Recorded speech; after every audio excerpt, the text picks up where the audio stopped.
bekerja dengan skema ini untuk menangguk kemenangan. Dan politik populis memakai prinsip skema ini untuk menyederhanakan penalaran politik rakyatan yang seharusnya berwibawa, kompleks, mempertaruhkan nilai-nilai kolektivitas untuk akhirnya menjadi semata-mata rekayasa kemenangan. Tanpa mengurangi rasa hormat kepada KPU yang telah menyelenggarakan pemilu tahun ini dan seluruh pemilih yang telah memberikan suaranya, harus diterima nalar memilih seperti inilah yang sebenarnya sedang kita ikuti. One man, one vote, dan perspektif individual.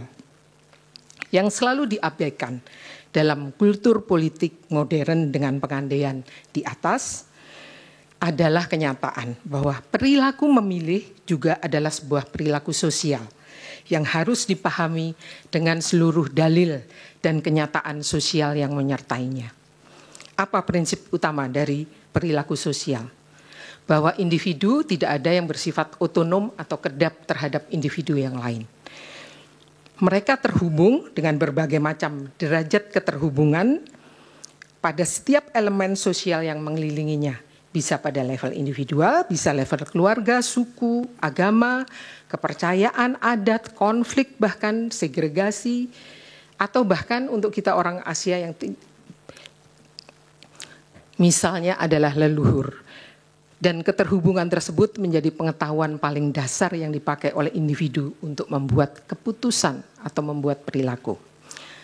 Artinya apa? Artinya perjalanan hidup setiap individu sebagai bagian dari sebuah masyarakat, kelompok atau bangsa akan berpengaruh pada apapun perilakunya, termasuk berpengaruh pada perilaku individu yang lain.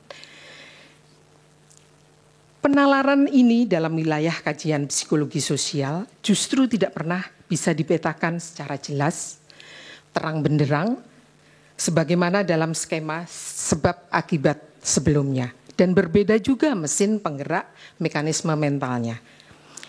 Apabila dalam skema perilaku individual, mesin utamanya adalah kesadaran, rasionalitas, justru pada psikologi sosial, mesin tersebut difungsikan oleh ketidaksadaran.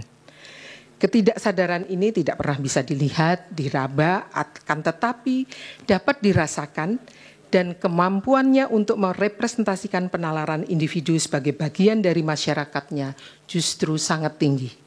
Dan oleh karenanya, walaupun setiap individu bisa menempuh perjalanan atau pengetahuan terjauh sekalipun, watak sosialnya akan selalu melekat. Orang Indonesia yang besar dan tumbuh di Indonesia, walaupun dia tinggal di kutub utara, dia akan membawa nalurinya, ketidaksadarannya. Demikian pula sebaliknya. Ketidaksadaran ini yang kita sebut sebagai identitas individu sekaligus identitas sosial. Dan inilah keadaan yang selalu membuat setiap individu merasa aman sekaligus tidak aman secara psikologis.